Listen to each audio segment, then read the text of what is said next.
అందరికీ నమస్కారం.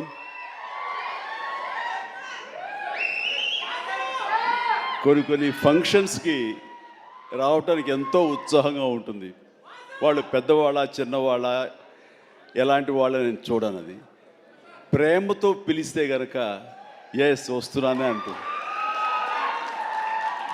నాకు ప్రేమ కావాలి, అభిమానం కావాలి. అలాంటిది ఇక్కడ అభిమానం నాకు చాలా నిండుగా మెండుగా లభిస్తుండటంలో చూస్తున్నారుగా.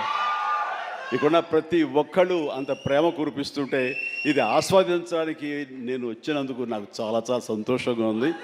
అండ్ ఈ రోజున మీతో పాటు ఇలా షేర్ చేసుకోవటం అండ్ ఇక్కడ మీరు ఇంత ఉత్సాహంగా వచ్చి ఈ ఫంక్షన్ని ఇంత వైబ్రెంట్గా ఇంత ఉత్సాహంగా ఇది జరగడానికి కారణమైనటువంటి మీ అందరికీ కూడా నా మనస్ఫూర్తిగా నా సంతోషాన్ని అభినందనలు తెలియజేస్తున్నాను.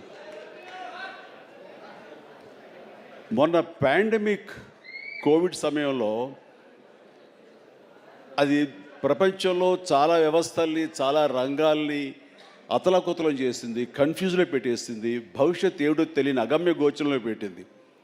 అలాంటి పరిస్థితిలో సినిమా రంగం కూడా ఏమైపోతుంది అనే ఒక డోలాయమాన పరిస్థితిలో ఉన్నప్పుడు చూస్తే నిజంగానే అందరూ ఓటీటీలకి అలవాటు పడిపోయారు. అది భాషలకు సంబంధం లేకుండా ఏ భాషా చిత్రాలు సరి చూసి వాళ్ళకి ఎక్స్పోజర్ చాలా ఎక్కువ వచ్చేసింది. ఇలాంటి వాళ్ళకి ఏ సినిమాలు తీసి మనం సాటిస్ఫై చేయగలం, ఇలాంటి వాళ్ళని మనం సంతృప్తి పరచగలమా అనేది ఎప్పుడూ ఒక రకంగా మీమాంసలు ఉంటుండేవాడు. ఆ తర్వాత అలవాటైపోయి జనాలు ఇళ్లలో ఓటీటీలో సినిమాలు చూడడం అలవాటైన తర్వాత వాళ్ళని థియేటర్కి రప్పించడం చాలా కష్టం అండి.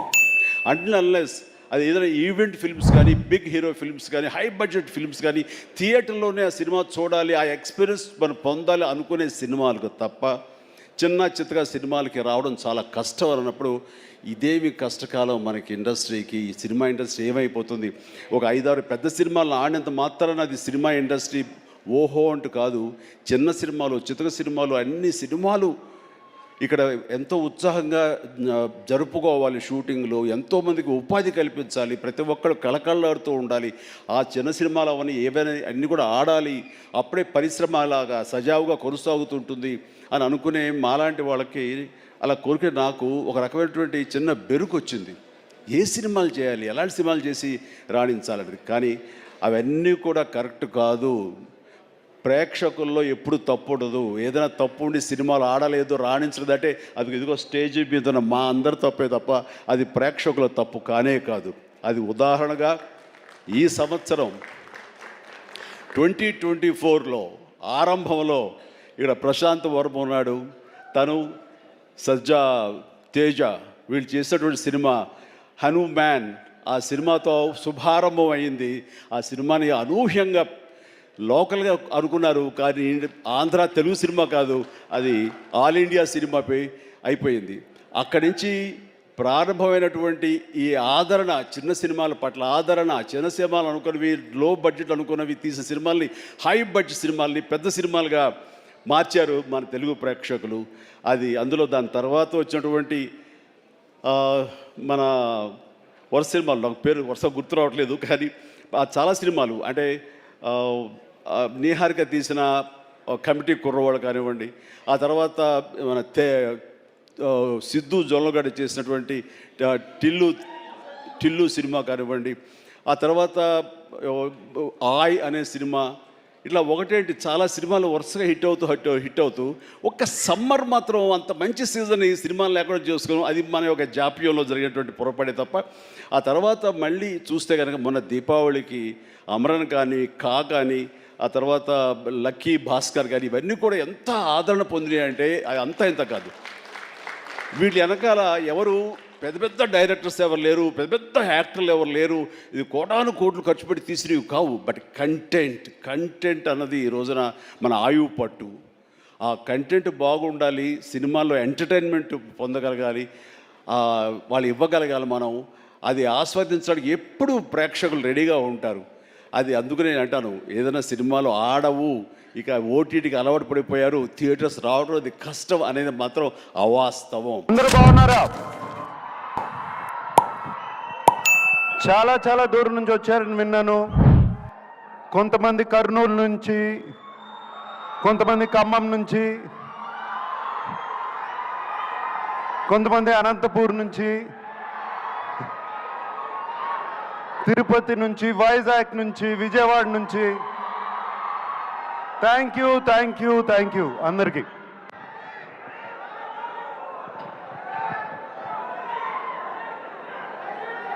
ఢిల్లీ నుంచి. Okay, thank you.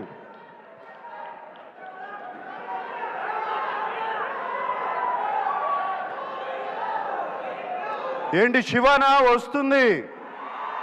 Shiva is coming back 4K very soon. Okay, all right. Kubera గురించి మాట్లాడుకుందాం. కుబేరా గురించి మాట్లాడాలంటే నాకు ఒకే వ్యక్తి గుర్తుకొస్తారు, శేఖర్ కమ్ముల గారు. ఇది నా సినిమా కాదు, ధనుష్ సినిమా కాదు, రష్మిక సినిమా కాదు, ఇంకొకరి సినిమా కాదు, కేవలం శేఖర్ కమ్ముల ఫిలిం. మేమందరం దీంట్లో పాత్రలు మాత్రమే. శేఖర్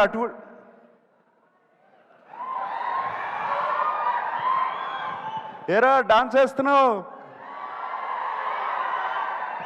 రష్మిక అంటే బాగుంది కదా. ఓకే,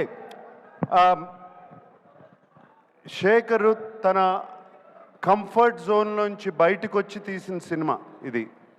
తనే కాదు, మమ్మల్ని కూడా మా కంఫర్ట్ జోన్లోంచి బయటికి తీసుకొచ్చాడు శేఖర్ ఈ సినిమాతో. అండ్ ఈ సినిమా గురించి చెప్పాలంటే, మీరు మాయాబజార్ చూసారా? ఎంతమంది చూశారు మాయాబజార్? మాయాబజార్ సినిమాలో ఎన్టీ రామారావు గారు హీరోనా, ఏఎన్ఆర్ గారు హీరోనా, ఎస్వి రంగారావు గారు హీరోనా, సావిత్రి గారు హీరోనా? కాదు, కేవి రెడ్డి గారు హీరో. Same thing. ఇది Sekhar Kammula Kubera. That's what I call this.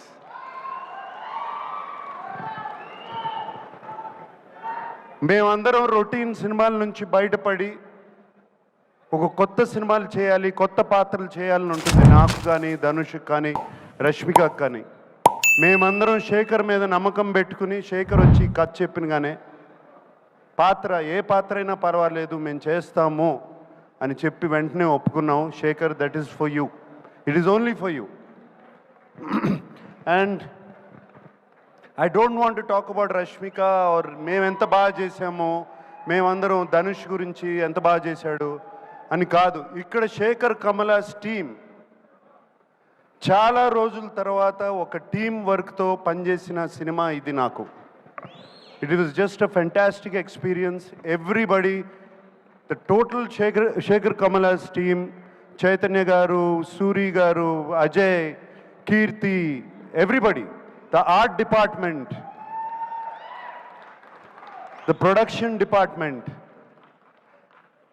వాళ్ళు కష్టపడ్డారు, మమ్మల్ని కష్టపెట్టలేదు, ఏమాత్రం కష్టపెట్టలేదు. థ్యాంక్ యూ మీ అందరికీ, ఇంత చక్కటి ఎక్స్పీరియన్స్ ఇచ్చారు.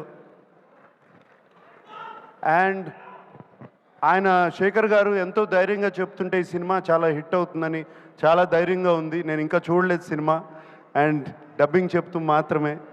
Shekhar, I have total confidence in you. And అలాగే ఇంకో పాత్ర ఈ సినిమాలో డిఎస్పి.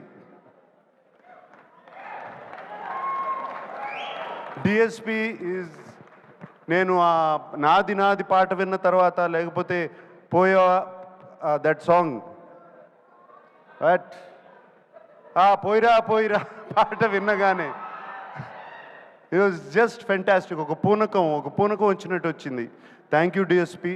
అండ్ వింటున్నాను, అసలు బ్యాక్గ్రౌండ్ స్కోర్ కూడా అదరగొట్టేసావంట టోటల్గా. Thank you.